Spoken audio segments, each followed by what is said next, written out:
तो hello friends, सबका स्वागत है ऑप्शन ट्रेडर बुलर इसके चैनल पर। तो पहले ये चार्ट देखो सब। इस पर क्या है कि pump and dump scheme chart. इस चार्ट में क्या होता है, कोई एक इन्वेस्टर होता है जो इलीगली तौर पर किसी एक कम वॉलेटिलिटी वाले स्टॉक को चूज़ करते हैं, फिर उस पर बहुत बड़ा इन्वेस्टमेंट करते हैं और ऐसे इन्वेस्टमेंट के बाद वो लोगों के सामने ये स्टॉक्स लाता है बहुत लोगों के ज़रिए, जो यूट्यूबर्स होते हैं या फिर न्यूज़ चैनल होते हैं, या जो लोग इलीगली तौर पर शेयर मार्केट पर काम करते हैं कॉल पुट के टिप्स के नाम पर, उनसे कनेक्ट करके उन्हें पैसे देकर उन शेयरों पर इन्वेस्ट करने के लिए कहते हैं। और फिर जब लोग उनके बातों में आकर इन्वेस्ट करने लगते हैं, उसके बाद शेयर अचानक से बहुत तेज़ी से बढ़ने लगता है और जो बड़ा इन्वेस्टर पहले ही ये इन्वेस्टमेंट करके रखा हुआ होता है, वो अपना पोजीशन बेचकर निकल जाता है और जिससे वो शेयर क्रैश कर जाता है और बहुत ही मोटा मुनाफा लेकर वो इन्वेस्टर भाग जाता है। तो यहाँ पर भी देख सकते हो कि ऐसे ही काम होता है कि पहले इन्वेस्ट किया, फिर शेयर ऊपर गया, जब लोग इन्वेस्ट करने लगे उसके बाद बेच दिया, फिर मार्केट से ये शेयर का भाव पूरी तरह से गिर गया। जो छोटे छोटे इन्वेस्टर होता है, रिटेलर, उनका भारी नुकसान हो जाता है।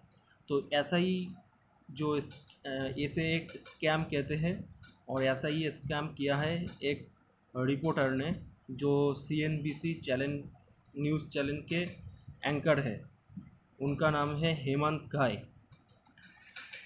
तो चलिए देखते हैं। तो ये रहा वो इंसान, हेमंत घाई, जो CNBC चैनल के एंकर है और इन्होंने ये स्कैम किया है बहुत ही चालाकी से। तो इनके बारे में जो रिपोर्ट अभी आ रहा है, हर एक न्यूज़ चैनल कवर कर रहा है, तो मैं वही सब उसी एक चैनल से दिखा रहा हूँ आपको। तो ये देखो, यहाँ पर दिया हुआ है, जो मैंने द टाइम्स इंडिया के चैनल है वहाँ से ये रिपोर्ट उठाया है। या जीरोदा ने जो फ्रॉड के बारे में ट्वीट किया है, वो ट्वीट भी मैं आपको दिखा दूंगा। यहाँ पर लिखा भी है, देख सकते हो। तो जीरोदा इसे किस तरह से हाईलाइट किया है, बिजारी फ्रॉड केस के तौर पर इसे हाइट किया है। तो जीरोदा यहाँ पर बता रहा है कि किस तरह से हेमंत घाई ने सोशल मीडिया के द्वारा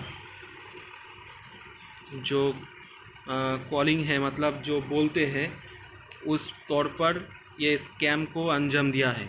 जो ट्वीट किया है इन्होंने एक्स पर, वो ट्वीट भी मैं आप सबको दिखाऊंगा। तो चलिए वो ट्वीट देखते हैं। तो ये रहे वो ट्वीट। यहाँ पर देखो लिखा हुआ है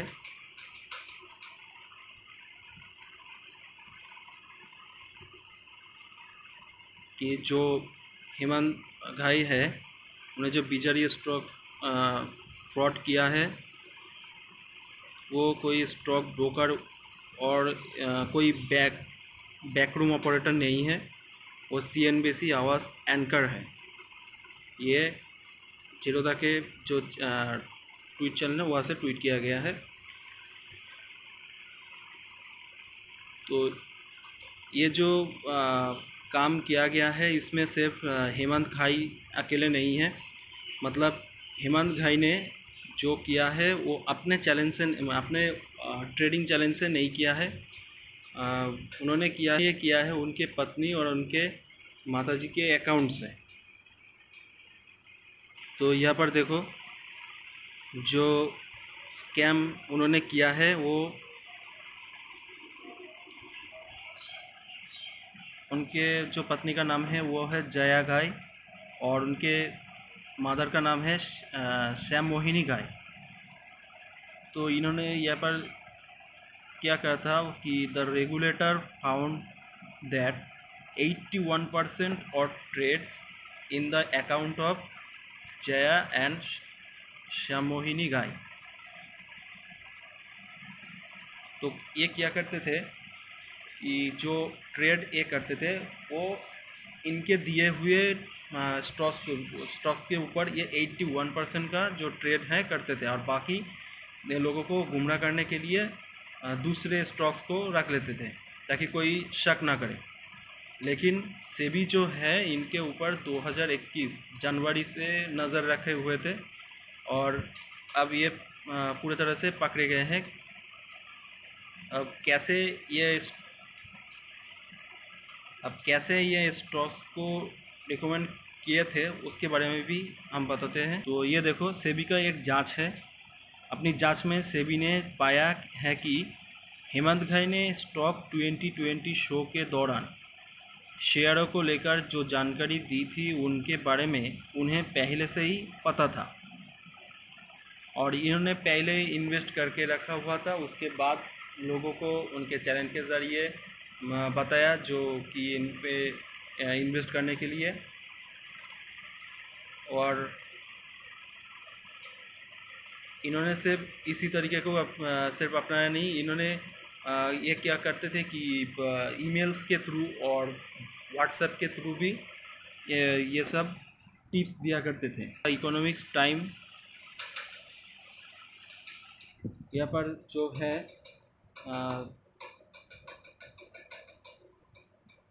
इस पूरे प्रोसेस के नाम दिया गया है या lungi system.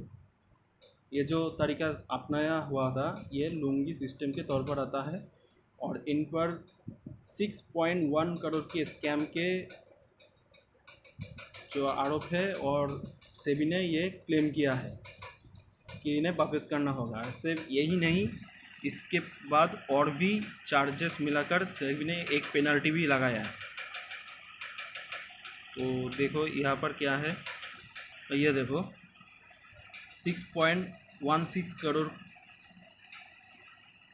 12% return annual interest from 2020-31 March।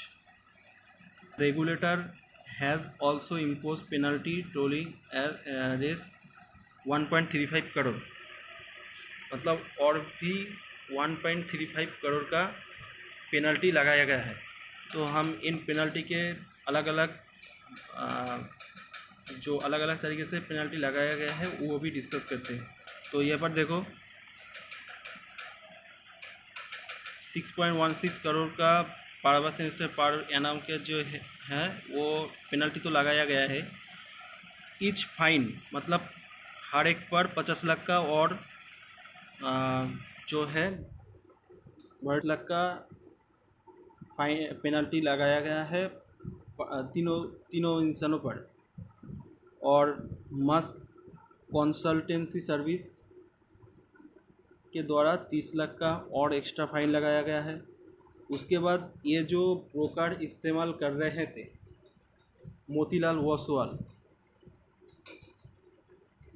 Oswal के ज़रिए ये जो काम कर रहे थे पंप और डंप करने की, जो इनका अकाउंट था ट्रेडिंग अकाउंट, और मतलब इनके बीबी उनके माताजी का,